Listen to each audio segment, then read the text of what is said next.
Pessoal, tudo bem com vocês? Espero que sim. Vamos aqui à nossa primeira aula online, né?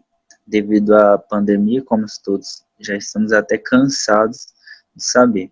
Esperamos que isso se resolva logo para a gente estar de volta à normalidade em salas de aula.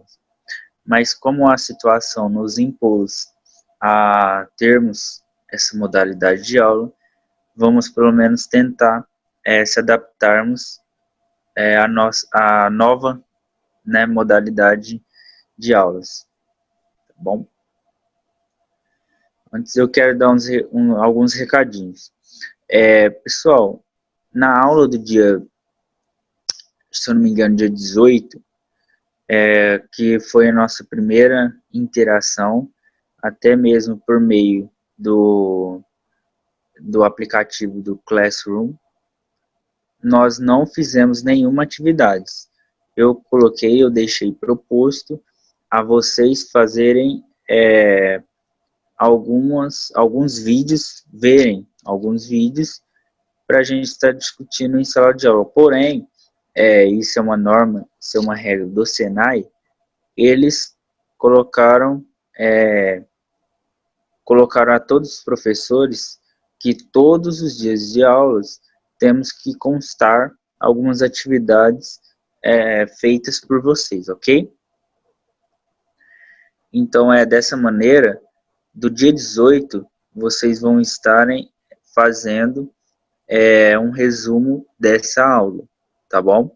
Isso é no caderno e vocês vão estar tirando foto e me enviando, ou então escaneando do jeito melhor que vocês acharem. E estar me enviando para me deixar arquivado como matéria, como disciplina do dia 18, tá bom? Dia 25 nós não tivemos aula, porque foi um feriado, né? Que pegou a todos de surpresa, inclusive a mim, e não tivemos a aula. Hoje, que é o dia 1º, segunda-feira, a nossa aula, o que vai ficar registrada nela? Eu vou passar uma lista de exercícios, juntamente com o arquivo dessa aula, para vocês estarem estudando e fazendo ela e me entregando no máximo até a próxima segunda-feira. Eu vou deixar um e-mail específico que eu criei para a nossa disciplina, para vocês estarem colocando as tarefas lá, tá bom? Então vamos ao que nos interessa, vamos à aula. Antes do recesso da epidemia, a gente estava vendo as regras de cotagem, que foi até um dos trabalhos que eu pedi para vocês estarem fazendo também. Aqui, pessoal, está as normas. O que significa essas regras gerais das NBR, dos desenhos técnicos? Isso é exclusivamente para padronização em todos os locais. Porque imagina você, estuda no Senai de Morro Agudo e é selecionado por uma empresa de fora para trabalhar, uma multinacional. E lá você desenvolve vários projetos que envolve o desenho elaborado técnico de tal peça ou de tal instalação elétrica. E para que todos desse setor, dessa área, entenda, todos têm que estar alinhados e adequados a essa situação. E isso é feito por meio de normas, que são as NBRs, que são chamadas normas regulamentadoras, ok? Ou então pela ABNT também. Vocês já viram falar muitas das vezes, que é a Associação Brasileira de Normas Técnicas, ok? E é claro, tem outras também normas, essas mundiais, que regem todas, no caso do desenho técnico, as principais normas para que não seja divergentes os assuntos tratados em cada país, entenderam?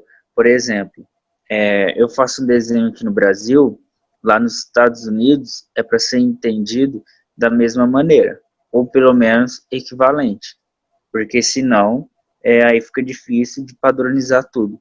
Por isso nós temos as normas. Aqui eu listei algumas normas para vocês. Uma das principais é do desenho técnico, que é a nossa disciplina atual. Quem quiser saber mais, estar por dentro, é só dar uma pesquisadinha nas normas. Aqui estão os principais tópicos, tá bom? Vamos entrar no assunto, que são os tipos de linhas. Até isso é de suma importância no desenho técnico, por causa que nas divergências dos desenhos, nós temos as diferenciações dos tipos de linhas. Imagina um desenho de alta complexidade, o tanto de linha que não envolve linhas de cotas, das dimensões, do centro, do tamanho da linha, espessura, tudo isso envolve os tipos de linhas. Por exemplo, nós temos a linha larga, que representam as arestas visíveis. Temos também a contínua estreita, que representa, dentre elas, as linhas auxiliares. Depois, mais à frente, vamos estar falando dela também, por causa que vamos ver as diversas vistas que temos no desenho. Dentre elas, a vista superior e a vista inferior. Aqui também nós temos as linhas tracejadas, que cada uma representa alguma dimensão, algum assunto no seu desenho. Aqui vamos ver as unidades de medidas, por causa que já vamos entrar no assunto de escala, correto?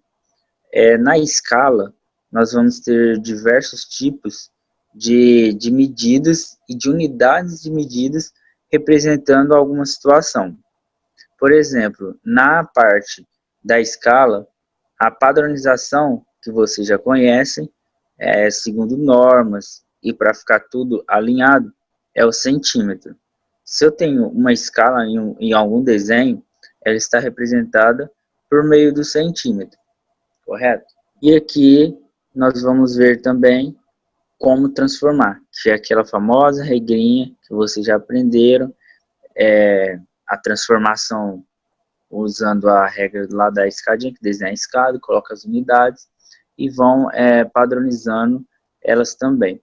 Usando aquela regra, essa ou outras que vocês tiverem em mente, é a mesma coisa, tá bom? Dá no mesmo resultado. Aqui eu já deixei transformado algumas contas para vocês estarem por dentro desse assunto também, que se eu for transformar 3 quilômetros para metros, o que eu vou fazer aqui? Eu vou de quilômetro para metro. Eu vou ter que multiplicar por quê? Por 10, por 10, por 10 novamente. 10 vezes 10, 100, vezes 10, 1000.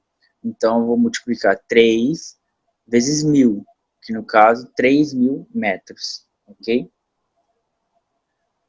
De baixo, 12 metros para decímetros. Eu tenho metro e quero ir para decímetros. O que eu vou fazer? Vou multiplicar apenas por 10. Por quê? Porque uma unidade está do lado da outra. E como de casa em casa, indo aqui da esquerda para a minha direita, eu multiplico por 10, tá bom? 4 centímetros para milímetro, mesma coisa. Centímetros, eu quero ir para milímetro. Multiplico por 10, tá bom?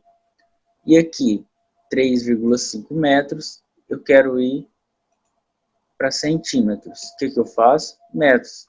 Para centímetros, eu multiplico por 100.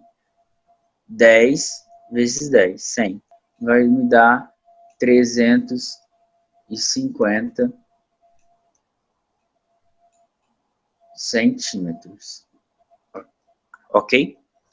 Se eu quero ir aqui novamente de metros para centímetros, é só multiplicar por 100 novamente.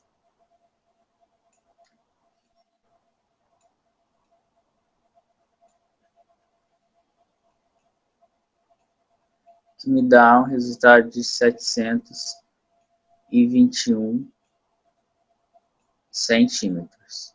Ah, mas eu estou usando essas regrinhas básicas. Metro para centímetro, centímetro para milímetro. Por quê? Porque são as mais usadas no nosso desenho técnico, tá bom?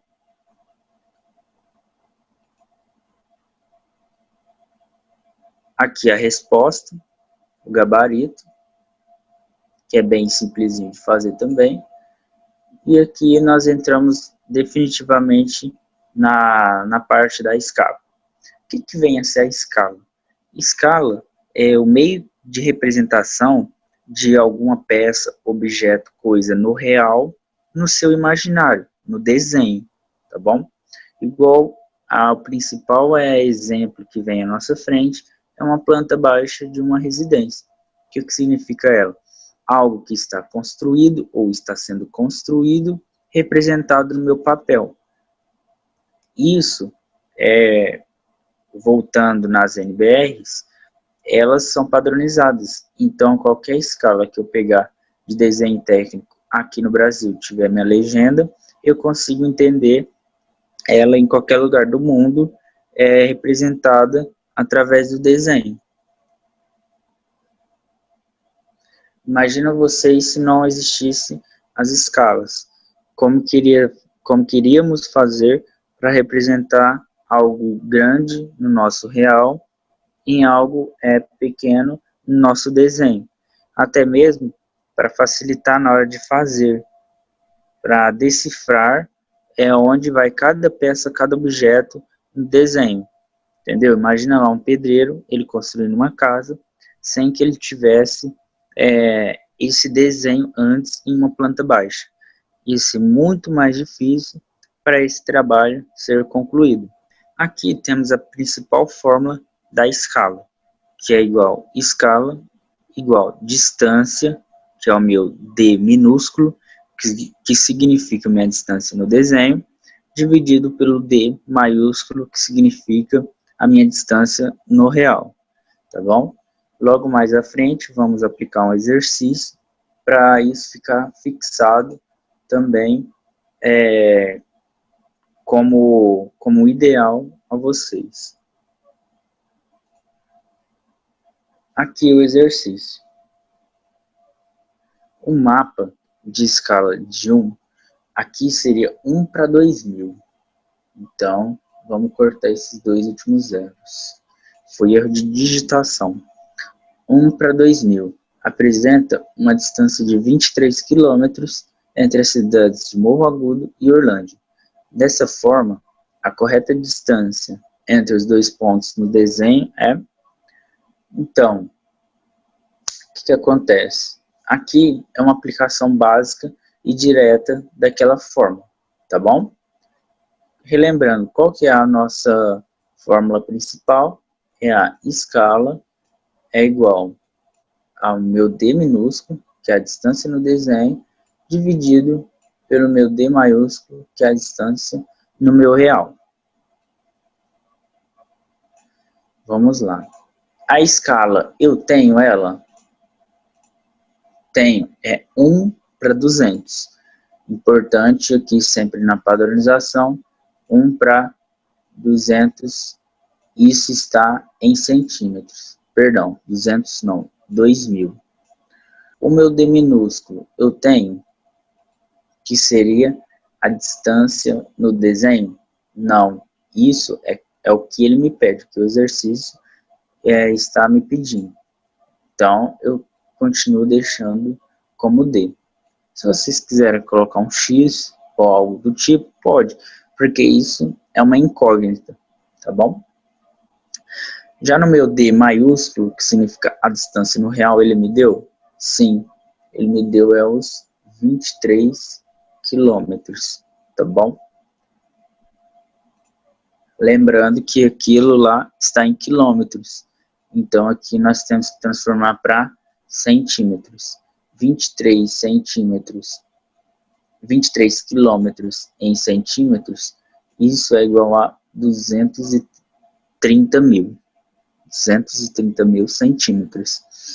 Agora sim, eu posso fazer a minha multiplicação. Seria 1 vezes 230 mil e D vezes 2.000. Ficaríamos então com a minha distância do desenho igual a 230 mil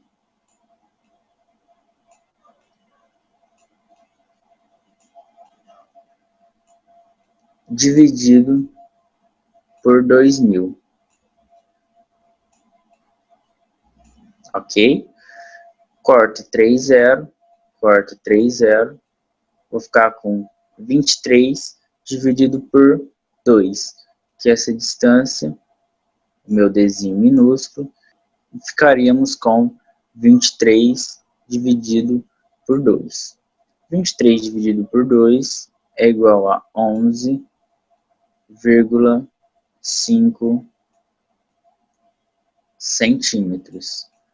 Essa é a minha distância do desenho, que seria como se eu pegasse uma distância no mapa e medíssemos com uma régua, daria aproximadamente 11,5. Claro, esse exercício é só de aplicação, e isso não consideramos que é o que vai acontecer no real.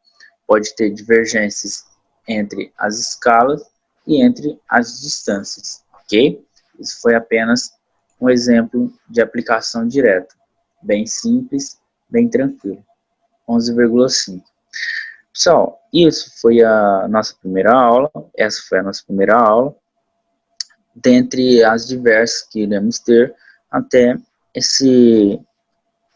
essa pandemia ser resolvida, ok? Agradeço a compreensão, qualquer dúvidas e questionamentos podem ser feitos através do e-mail que eu vou deixar no Classroom, e também anexado a isso eu vou deixar a lista de exercícios que devem ser feitos e anexado e me enviado até o prazo máximo para estar fazendo a correção, tá bom? Grande abraço, tchau, tchau.